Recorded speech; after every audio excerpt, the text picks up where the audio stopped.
People go on Instagram and they see someone, throwing money in the air, having cars and six packs and the right curves and amazing tan and facial feature symmetry, all these things. And we tend to compare ourselves to them. It's a natural thing. It's an evolutionary adaptation because we, in our mind, we always perceive where we are on that hierarchy in different areas, whether it's look, wealth, so on and so forth. And so it's a lot of the other advice, let's put it this way, it usually is along the lines of stop comparing yourself. And it's like saying stop breathing.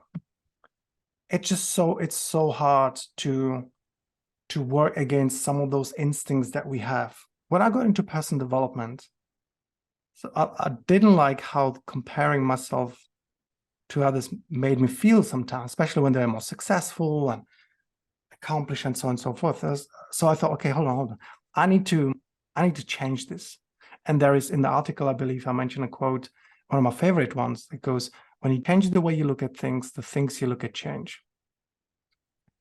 And I thought, okay, how can I don't seem to be able to stop it, but how can I change the, what it does to me?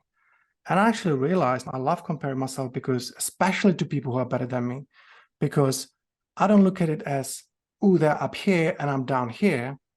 And at the end of it, I'm thinking, okay, they have something I want.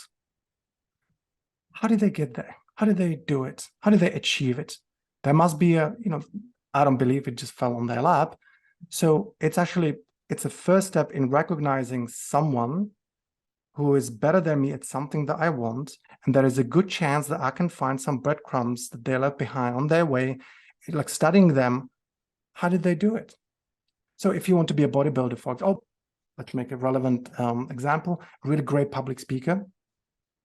So I'll be looking at, I would find someone who is incredible at presenting. There's actually one guy that I follow on Instagram. He's really good. And it's good that he's better than me. Why would I be learning from someone who's worse than me?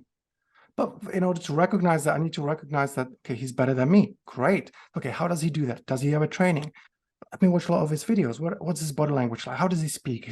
His cadence. And so I use that comparison as a starting point for becoming better.